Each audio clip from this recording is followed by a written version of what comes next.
What's going on, guys? Andrew Piluk here, back with another video, and today is a very special video. I have a very special guest, and we are talking about the John Tavares situation. Is he staying? Is he going? I wanted to learn more on what is going on. I wanted some inside information. I want to know more. This is such a huge situation. John Tavares being one of the best players in the NHL. So I contacted Arthur Staple, the lead writer for the New York Islanders at The Athletic. He's an awesome guy. He's got a lot of great work. Make sure you go and click his links down below. But without further ado, I spoke to him and he allowed me to post this because we just wanted to talk about the situation and have some fun with it. So here is the conversation between myself and Arthur Staple on John Tavares. How's it going, everyone? Andrew Piluk here, and I've got a very special guest with me here today. It's Arthur Staple, the lead Islanders writer for The Athletic. How's it going? I'm good, Andrew. How are you doing? Good. Thank you very much. I really appreciate you taking the time out to do this for me here today. And we're going to be talking about the John Tavares situation. We know that this has been one of the biggest topics going around at this point, and Arthur Staple has been tweeting quite a bit about the whole situation and giving everybody up-to-date news on the situation. So I thought this would be really awesome to get to talk to Arthur today. And yeah, let's get right into it here. The meetings in LA are going on right now. And correct me if I'm wrong, Dallas, Boston, San Jose, Toronto, and Tampa, and of course the Islanders have face-to-face meetings, correct? Yeah, that's the list. And there were some other teams too that were being talked about. Are those over the phone interviews, or will there be more teams getting actual face-to-face interviews with Tavares? It sounds like this is the only 6 that are going to get in there to pitch him face to face. I imagine that Nashville might get a shot to chat on the phone, but the sense I get is that at least through the first part of this process, it's pretty long and grinding for everybody involved, especially Tavares. So I think he's trying to keep it as streamlined as possible. So I don't think any of those other teams that had been talked about, whether it was Nashville or Colorado or Vegas, are really going to get a major chance to pitch him once the meetings, face-to-face meetings, are done on Wednesday. Right, and Vegas, one of the teams you brought up there, it was believed that Vegas was actually supposed to get a face-to-face meeting. Was that just like all rumors that were coming out there? Because it was almost like people were saying that Vegas was the first locked-in team to actually get a meeting. Yeah, it's I think before the list was really official, and calling it official is a little ridiculous because it's not like there was any sort of press release or anything, but yeah, in the conversations certainly that I had with people around John in the last few days down at the draft, that sort of thing, it seemed like he was being very meticulous, as he always is, and in giving a thumbs up or thumbs down to certain teams, and it certainly seemed like a logical choice that Vegas would make the cut just because of the incredible season that they had and the huge amount of cap space that they have and just the appeal of playing out there. But in the end, they didn't make the cut, and maybe we'll find out why. But knowing John, I think once this process is done and he chooses his team, whether it's the Islanders or a new team, we're not going to hear too much about it beyond why he stayed or why he left. Right. So do you think that there was a lot of teams that were turned down by his agent, or was this kind of the teams that really came out and was like, okay, we really want a meeting?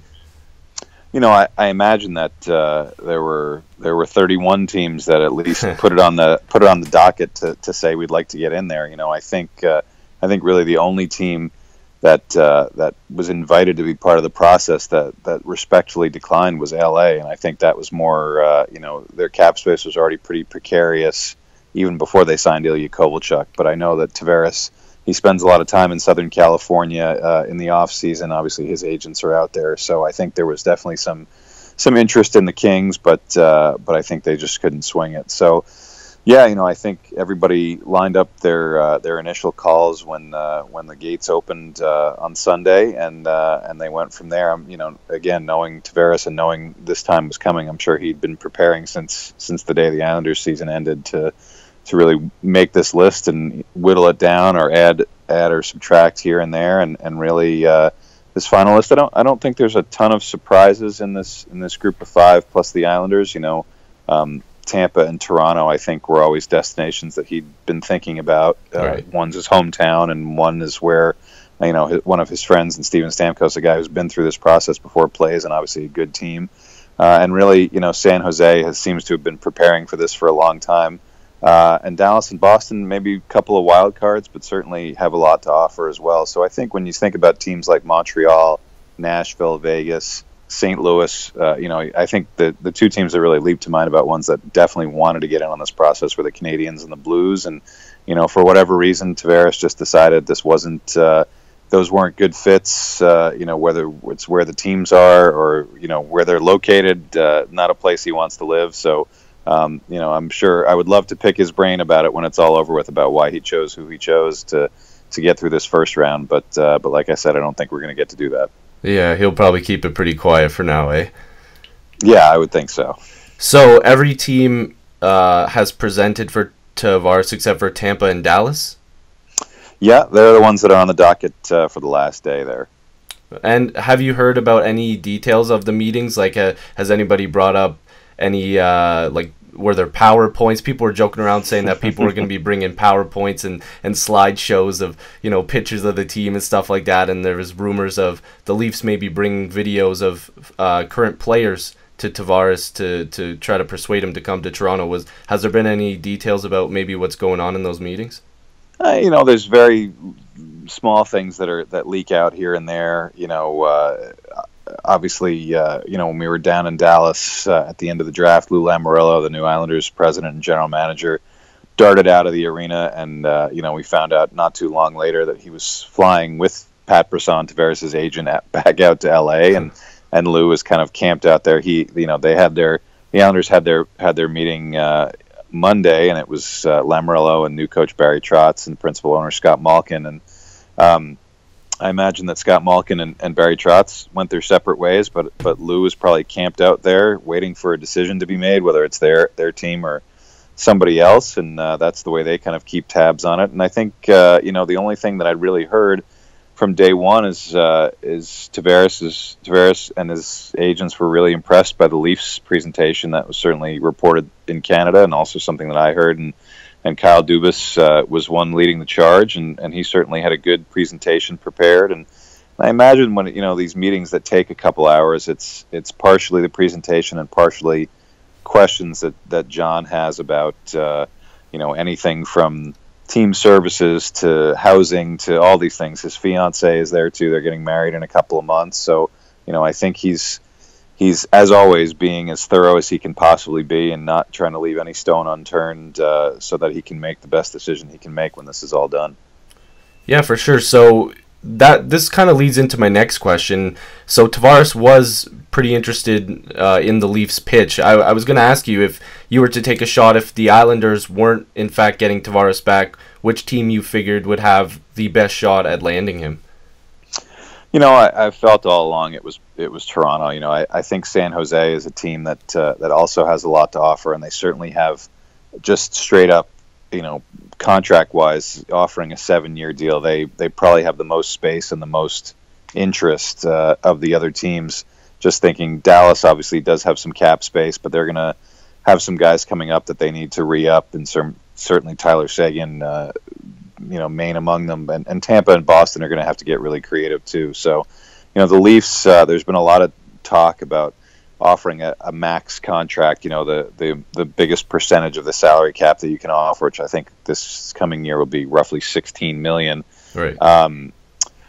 Offering a 1-year max deal, kind of like an NBA style deal, and then on January 1 during the season, when they can negotiate an extension, come up with a 7-year or 8-year extension at a more reasonable number, 9.5, 10 million, something like that, so that it all averages out to something along the lines 11.5, 12 million per year that he's been looking for right now. And that's mostly because the Leafs obviously have some tap dancing to do around the salary cap with new contracts for William Nylander and Mitch Marner and Austin Matthews in this summer and next summer. So that creativity kind of always gives me a little bit of pause, because you sign a 1-year deal, and John Tavares has been through this before, 4 years ago, where he hurt his knee at the Olympics and lost half a season. I think once you go through something like that, you get a little bit more hesitant about leaving money on the table in the short term, and certainly, if these presentations have changed his mind on that would certainly be an interesting twist. But I got the sense all along that whether it's an 8-year deal with the Islanders or 7 years somewhere else, he's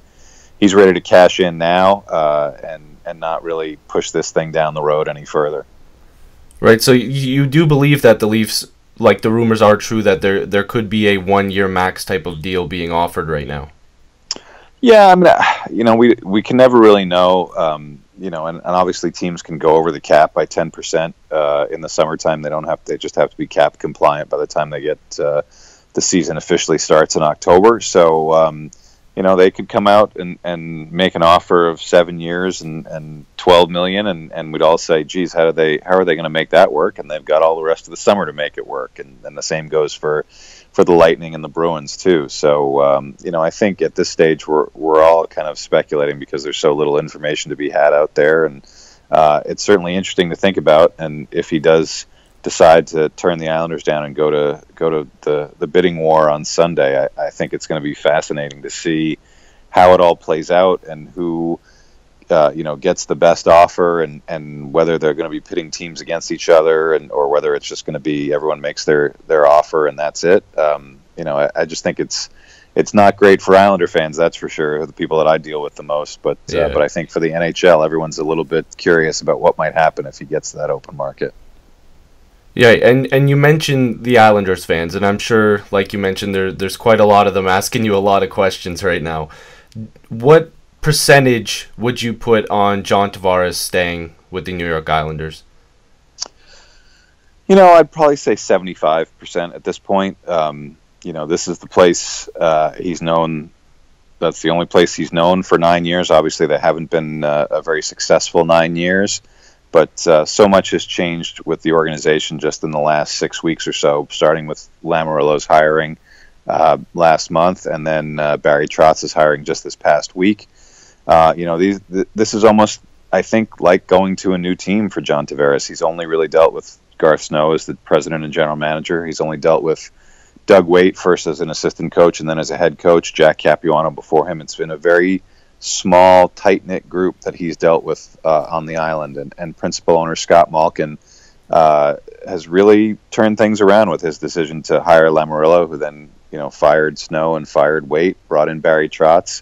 It looks like a very different organization right now, and obviously their situation with their new arena coming in 3 years may feel like a long way away, and they're going to be splitting their time between two homes on Long Island and in Brooklyn the next couple of years, which is definitely a bit awkward. Right. But I think Tavares has dealt with worse. He's dealt with a stagnant organization that didn't seem like it was pushing forward and kind of putting their best foot forward for their captain and star player. And now I think that's certainly the case. So I would imagine that gives him a lot to think about, even as he's getting these pitches from unfamiliar organizations that even the Islanders are a bit unfamiliar to him now, and probably in a good, exciting way.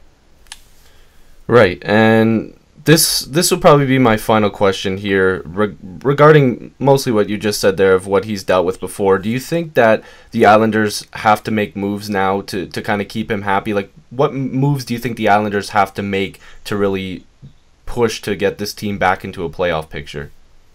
I think it starts in goal, and it's a tough year to be trying to upgrade in net, but they're a team that gave up the most goals in the league last year, the most goals in the NHL in the last decade, and really that to me is an indictment of everybody from the GM and the coach on down to the backup goalie. They really just didn't show any commitment to playing without the puck, and they obviously had some real offensive wizardry. Tavares had one of his highest scoring seasons. Matthew Barzal was the rookie of the year and scored 85 points. They had a 40-goal scorer in Anders Lee. But beyond that, it was a mess night in and night out, especially the last 50 or so games of the year. So, that's obviously something that whether Tavares decides to stay or go, that they need to fix. There's not a lot of quick fixes out there in net. They tried to get Philipp Grubauer at the draft. Washington ended up trading him to Colorado, and that was probably the best option out there. Now it seems more like the free agent market is where they're going to go, whether it's Carter Hutton, who's an older guy who hasn't really had a chance to be a number one, or Peter Mrazek, who's a bit younger and has had a chance to be a number one and hasn't handled it very well. There's there's definitely a lot of flawed guys out there, and Lou Lamoriello has certainly in his previous 2 stops in Jersey 5 years ago when he traded for Corey Schneider, and then almost right away in Toronto in his first year when he traded for Freddie Anderson. He certainly understands how important that position is, and Islander fans who have not seen many good goaltenders around here since the Billy Smith era definitely understand that what good goaltending can do. So, I think that's something that Lamoriello really tried to fix right away, and certainly made it clear to people in the organization, to John Tavares, and even to reporters that that's an area they need to upgrade, and it's still a bit of a question mark, and I'm not sure if that's going to be a factor in what John Tavares decides this week. That he's if he decides to stay with the Islanders, it still may be a situation where goaltending might not be as ideal as it is in some other spots. Yeah, for sure. So, again, thank you for coming on to speak with me on the John Tavares situation. Really do appreciate it. I'll leave all of Arthur's information in the description box down below. And, yeah, make sure you go and chat with him on the situation. He's always answering, and I really do appreciate it. Thanks a lot, Andrew. Anytime. So thank you again to Arthur. I really appreciate it. I said it a million times to him. One of the nicest guys out there. It was so much fun to get to know him and interview him. Just an awesome, awesome night for me, and hopefully you guys learned a little bit more about the John Tavares situation. If you're new here, make sure you subscribe. I'd love to have more hockey conversations with you. Join the squad. Let's get to 3,000 subscribers, and yeah, I'll see you guys in the next video or stream. Peace.